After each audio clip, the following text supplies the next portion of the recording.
E o nosso programa está de volta. Ótima tarde a você que está chegando agora aqui no nosso programa. Seja muito bem-vindo e muito obrigada pela sua companhia. Olha só, a gente já teve muito conteúdo legal aqui. Você sabe que você pode sempre participar do nosso programa. A gente vai trazer mais um conteúdo bacana e muito importante. Nós vamos falar sobre traumas. Como é que os traumas do nosso passado, da nossa infância, refletem nos nossos relacionamentos agora na fase adulta? Já parou para pensar nisso? Bem, nós vamos falar sobre esse assunto. Se você tiver alguma dúvida sobre esse assunto, você já pode mandar a sua pergunta para a gente no nosso WhatsApp, DDD 11, número 3337-5886, o número que aparece aí na sua tela. Quem vai falar para a gente sobre isso, sobre esse assunto, vai explicar tudo, trazer todos os detalhes, é a Natália Aguilar, que é psicóloga especialista. Ela é psicóloga perinatal e parental. Muito bem-vinda ao nosso programa, Natália. Obrigada, Maria Clara. Um prazer estar aqui. Prazer é todo nosso, uma honra te receber aqui no nosso programa. Eu já conheci a Natália, já fiz algumas entrevistas com ela no passado e agora estou tendo a honra de entrevistá-la novamente. A primeira vez que eu entrevistei a Natália, gente, eu prestei atenção ali na especialidade dela e eu falei assim, gente, não conheço. Não sei exatamente do que se trata. Então, antes de qualquer coisa, eu vou pedir para a Natália explicar para a gente sobre essa especialidade, psicóloga perinatal e parental. Isso. A psicologia perinatal, ela é a área da psicologia que estuda os fenômenos que ocorrem no entorno do nascimento, né? Então, peri, se a gente dividir a palavra peri, antes, né? E natal, nascimento. Então, é a área que estuda tudo que envolve o nascimento. E o que é isso, né? Tudo que envolve o nascimento. A gente pode pensar desde o planejamento familiar, até as tentativas, se essa família ela vai ter sucesso nas tentativas, se não vai. Quando a família consegue gestar a gravidez, o parto, o puerpério, né? Todo esse período que envolve, falando também, né, de adoção, a gente na psicologia perinatal, a gente também tem uma área que estuda, né, a adoção. Então, a gente trabalha com todas essas temáticas aí. Né? É isso aí, gente. E aí, quando a gente fala de traumas, né, traumas que vão refletir ao longo da vida, a gente pensa só que eles surgem a partir de uma experiência que a pessoa tem ali enquanto ela está aqui nesse mundo, né? Só que a partir do momento que essa criança é gerada, ela está ali dentro da barriga da mãe, ela já pode criar traumas, não é isso? Sim. A gente entende que existe, né, todo um processo emocional dessa mãe que vai colocá-la num estado de alerta, a depender do que ela passar na gestação, né? E esse estado de alerta, a gente não pode minimizar a questão, né, do trauma, falando que que são só aspectos emocionais. A gente precisa entender que existem aspectos biológicos, né? Que o nosso corpo, mediante a exposição a uma determinada situação, o nosso corpo ele começa a produzir substâncias para a gente poder enfrentar aquela situação. Como, por exemplo, o cortisol. Exatamente. Né? O cortisol, ele não é o vilão, tá? Ele não é um vilão. O cortisol, ele é necessário. Uma substância muito necessária, né? Para eu estar aqui, por exemplo, conversando com você, eu preciso de cortisol para os meus órgãos estar funcionando. Eu preciso de cortisol, né? Todos nós precisamos. Mas a questão é que o cortisol em excesso na corrente sanguínea, ele vai despertar na gente um estado de alerta em que a gente pode entender diversas situações como situações perigosas. Sabe, eu gosto de fazer muito uma analogia quando a gente leva um susto. Sabe quando a gente leva um susto, que a gente fica, né, com o coração batendo mais forte, às vezes com um pouco de tremedeira, né? Sei. É mais ou menos a gente ficar nesse estado constante, esse estado de alerta. E o trauma, a gente vai dizer que o trauma é esse estado de alerta quando a gente vivencia alguma situação específica, que é desencadeado por aquela situação específica. Obrigatoriamente vai afetar o bebê? Ele vai levar um trauma para a vida ou não necessariamente? Então, não necessariamente, porque vai depender muito das condições que essa mulher vai gestar. Né? Ela pode vivenciar um trauma e esse cortisol, a gente sabe que o cortisol atravessa a placenta, então ele chega no bebê, esse cortisol. Né? Mas a depender de como essa mulher ela consegue se regular também, se regular a partir dessas vivências que ela vai tendo, pode ser que não afete, né? É algo que não dá para a gente dizer ao certo, porque não tem uma receita, né? Não, vai, né? Mas o que frequentemente a gente vê é que os bebês, as crianças, geralmente quando chegam no meu consultório, que eu atendo criança também, quando eles chegam no meu consultório, a gente vai investigar esse histórico e a gente percebe que a mãe geralmente teve uma gravidez muito atribulada, ou que trabalhou demais, ou que vivenciou muitas situações aí com o companheiro ou com a companheira, né? Então, se a gente for a fundo, a gente encontra alguma coisa, né? E aí, essas crianças, elas acabam chegando com questões comportamentais, né? Porque eu falo que, assim, o sintoma da criança é o comportamento. Sim. Né? A criança, ela não é que nem a gente, né? Que, não tenho vontade de fazer as coisas, vou ficar aqui deitado o dia inteiro. Não, ela vai para a escola, ela faz as coisas, mas ela vai ter comportamentos diferentes, né? A partir das vivências que ela vai experimentando. Isso na infância, né? Isso. Mas é claro que na fase adulta esses efeitos mudam. Sim. Se vai carregando esse trauma ao longo de toda a vida, sim, vai ter aí vários prejuízos, inclusive efeitos nos relacionamentos, né? Que é o nosso tema de hoje. Com toda certeza. Então, assim, a gente pode pensar assim, se eu vivenciei um trauma, né, de infância, por exemplo, né, eu experienciei muitas vezes os meus pais brigando. Estou dando um exemplo aqui. Sim. Né? Eu vou entendendo, né, que a briga, ela é uma situação extremamente perigosa, porque quando criança eu não tenho maturidade suficiente para entender, maturidade que eu digo cerebral mesmo, tá? O meu cérebro, ele não é desenvolvido o suficiente para eu compreender que aquilo é um assunto de adulto, que às vezes a mamãe e o papai estão discutindo uma coisa ali que eu não tenho nada a ver com aquilo. Não, às vezes eu vou entender que, poxa, eles estão brigando por minha causa, né? Eles estão brigando por alguma coisa que eu fiz ou que eu não fiz. E aí, se isso não é olhado,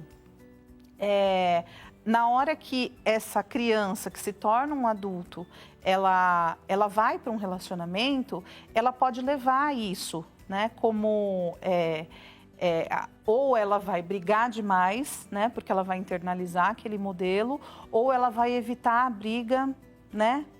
A todo custo.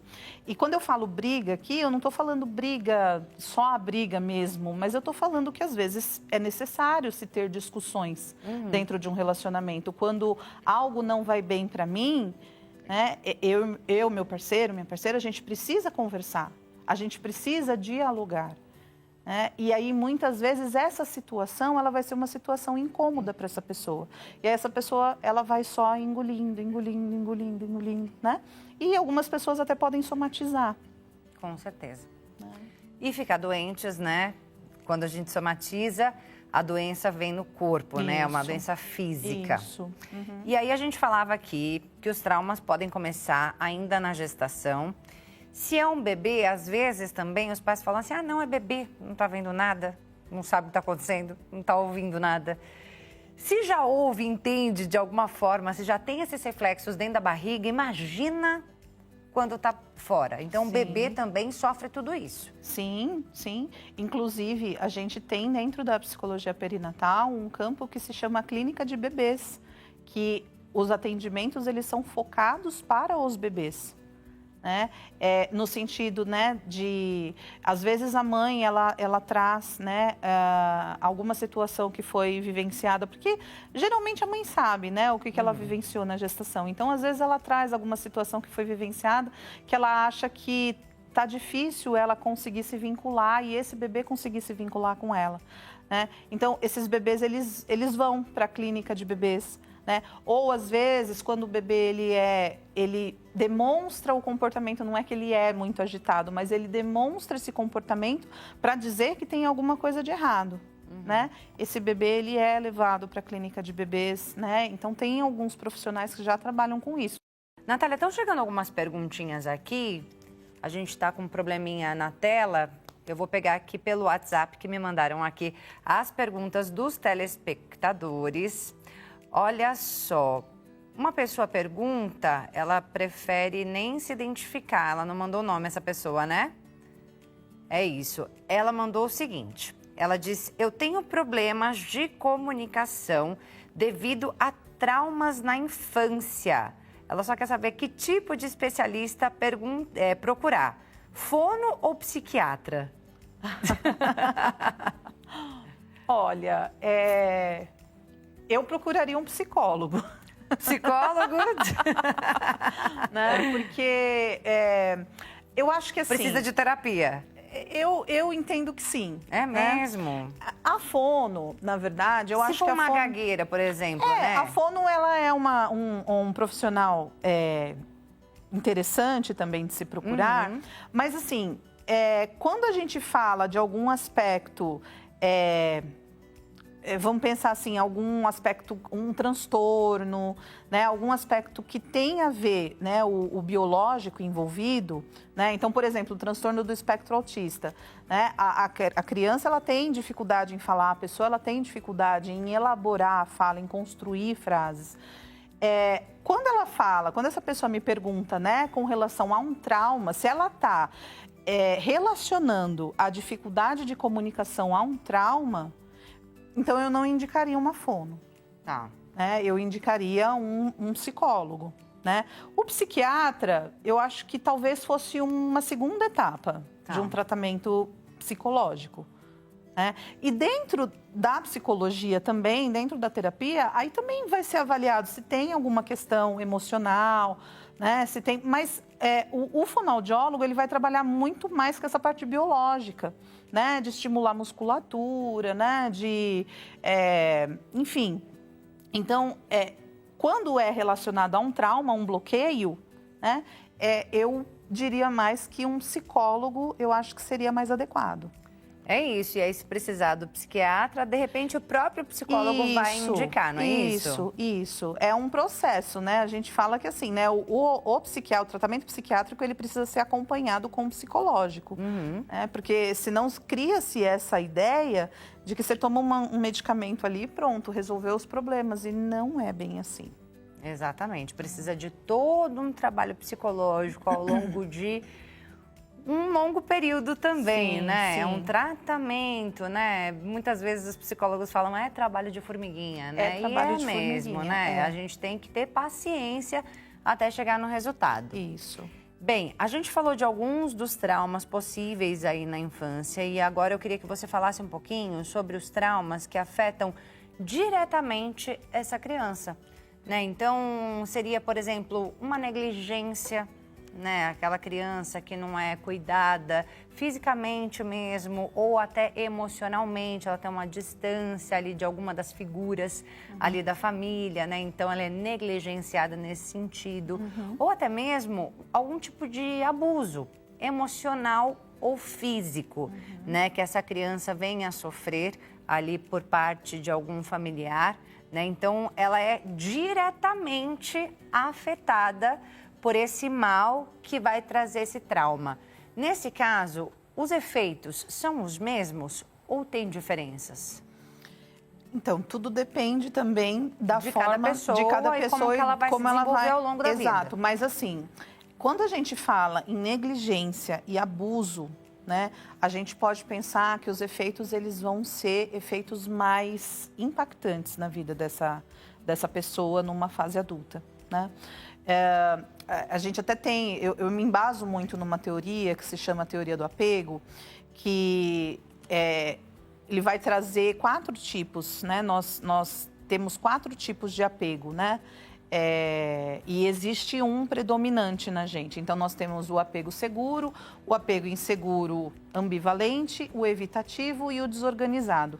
Esse desorganizado, na teoria, é o que a gente fala que é o mais grave, que são casos de crianças que sofreram negligência, né? Falta de cuidados, né? Ou abusos físicos e psicológicos. Então, quando... É claro que, de novo, né, não dá para a gente colocar numa caixinha e dizer, não, está pré-determinado, vai ser isso. Mas quando a gente fala em questões de negligência e de abuso, a gente tem uma tendência, né? É mais frequente a gente ter pessoas mais desorganizadas numa vida adulta. É isso aí. E nos relacionamentos também vai interferir de alguma forma, obviamente, né? E dependendo do tipo de abuso ou negligência que ela sofreu. Sim, porque daí são pessoas que elas não conseguem se regular nem na intimidade com o outro e nem no afastamento, né? Porque vamos pensar assim, né? Ou a gente tá... Como é que a gente se regula quando a gente... tá nas situações, no meio das nossas angústias, das nossas ansiedades, como é que a gente se regula?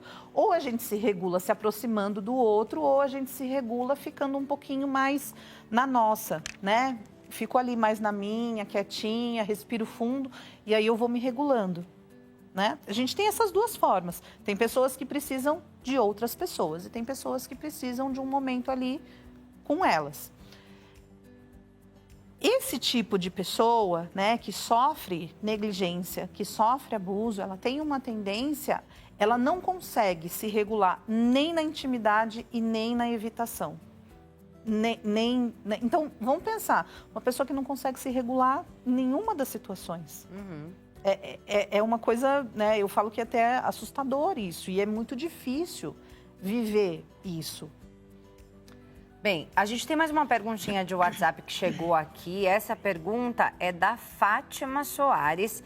Ela diz o seguinte: boa tarde, eu sou uma pessoa que lembro de poucos momentos da minha adolescência. Meus amigos e parentes me contam coisas que eu já fiz, mas eu sinceramente não lembro. Aos 15 anos, fiquei traumatizada quando ladrões invadiram a casa onde eu morava com a minha família. Só levaram coisas materiais e não fizeram nada com ninguém. Mas eu fico pensando se esse episódio tem alguma coisa a ver com essa falta de memória. O que você acha sobre isso? Ela pergunta, é a Fátima. Obrigada, Fátima, pela sua participação.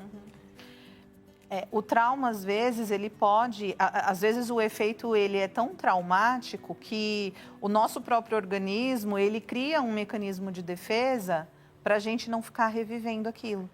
Então, ele faz a gente esquecer, né? Às vezes, ele faz... como faz... se ela tivesse esquecido uma parte ali da vida, é isso? Exato, exato. Ele faz a gente, por exemplo, sei lá, a gente está numa situação de desespero e, de repente, a gente dorme, né? Ele faz a gente desligar. Não é que a gente conseguiu relaxar. Não é isso. É que o nosso corpo ele está num momento ali tão estressor que é assim, ou o corpo desliga ou ele entra em pane. Terapia faz com que a pessoa consiga recuperar essas memórias?